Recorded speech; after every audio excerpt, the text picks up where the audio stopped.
একবার সাহাবী হজরত জাবের দয়াল নবীজিকে ঘরে দাওয়াত করলেন। নবীজি সাহাবীর দাওয়াত কবুল করলেন। হজরত জাবের খুশিতে আত্মহারা হয়ে বাড়িতে চলে গেলেন। বাড়িতে গিয়ে স্ত্রীকে খোশ খবরটা দিলেন, আর মেহমানদারির জন্য প্রস্তুতি নিতে লাগলেন।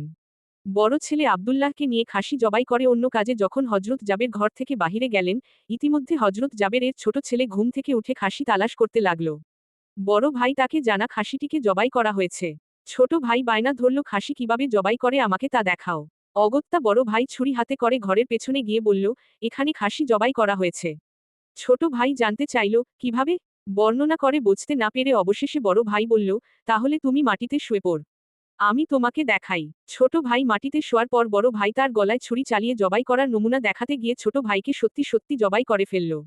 বড় ভাই যখন দেখল ছোট ভাইয়ের গলা থেকে রক্ত গড়িয়ে পড়ছে, সে ছটফট করতে করতে এক সময় নিস্তেজ হয়ে গেছে, তখন বুঝল ব্যাপারটি কি ঘটেছে। আতঙ্কিত হয়ে সে নিকটবর্তী এক খেজুর গাছের চূড়ায় উঠে আত্মগোপন করে রইল। এদিকে হজরত জাবের পুত্রদের খোঁজে বাড়ির পেছনে এসে ছোট ছেলের অবস্থা দেখে থমকে গেলেন। পর তাকে বুকে করে স্ত্রীর কাছে গিয়ে বললেন, তাড়াতাড়ি একটি কম্বল নিয়ে এসো, বাচ্চাটিকে শুইয়ে দিই। স্ত্রী রক্তমাখা সন্তানের লাশ দেখে চিৎকার করে কাঁদতে লাগলেন। কিন্তু স্বামী হজরত জাবের তাকে সান্ত্বনা দিয়ে বললেন, আজ আমাদের শোক প্রকাশ করার দিন না, আমাদের দুঃখ দেখলে নবীজিও দুঃখিত হবেন। অতএব ধৈর্য ধারণ করো, কষ্ট হলেও মুখে হাসি ফুটিয়ে তোলো। তারপর তারা জনে মিলে ছোট ছেলেকে কম্বল মুড়ে রান্নাঘরের পেছনে রেখে আসলেন। স্ত্রী রান্নার কাজে মন দিলেন। হজরত জাবের বের হলেন বড় পুত্র আব্দুল্লাহ খোঁজে। বাড়ির পেছনে গিয়ে ছেলের নাম ধরে জোরে ডাক দিলেন।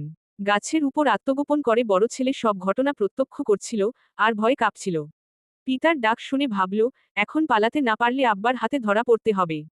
ধরা পড়লে আর রক্ষা থাকবে না। পালানোর উদ্দেশ্যে গাছ থেকে লাফিয়ে পড়ে আঘাতপ্রাপ্ত হয়ে সেও মৃত্যুর কোলে ঢলে পড়ল।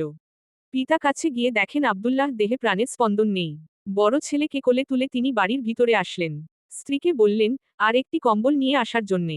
বড় ছেলের এই অবস্থা দেখে দরদি মা পুনরায় আর্তনাদ করে উঠলেন।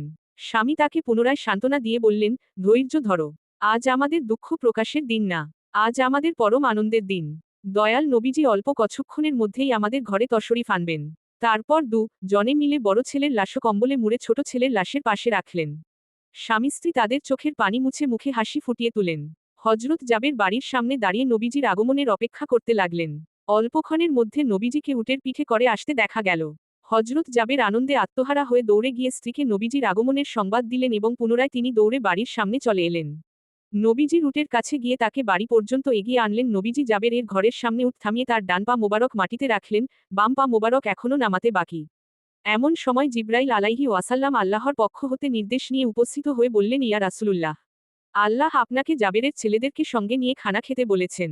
অতঃপর নবীজি সাহাবায়ে কেরামকে নিয়ে জাবের এর ঘরে তশরিফ নিলেন। তাদের সামনে জাবের দস্তর খানা বিছিয়ে দিলেন, তার স্ত্রী খাবার বেড়ে দিলেন আর তিনি সেগুলো এনে মেহমানদের সামনে হাজির করলেন। তারপর তিনি নবীজিকে আরজ করলেন, ইয়া রাসূলুল্লাহ, দয়া করে খানা শুরু করুন। নবীজি বললেন, হে জাবের, তোমার ছেলেরা কোথায়? তাদেরকে ডাক। হজরত জাবের বললেন, ইয়া হাবিবাল্লাহ, আপনি দয়া করে খেয়ে নিন, ছেলেদেরকে আমি পরে ডাকবো। হজরত রাসূল পুনরায় বললেন, তোমার ছেলেদের ডেকে নিয়ে এসো, তাদেরকে সাথে নিয়ে খানা খাবো।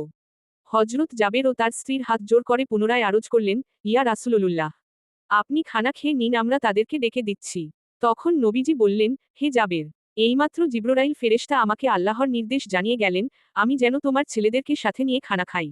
নবীজির একথা শুনে হজরত জাবের ও তার স্ত্রী আর ধৈর্য ধারণ করতে পারলে না। তারা চিৎকার করে কেঁদে কেঁদে সমস্ত ঘটনা খুলে বললেন। তখন নবীজি হজরত জাবেরকে বললেন, তোমার ছেলেদের কাছে গিয়ে বল, আল্লাহর নবী তাদেরকে ডাকছেন।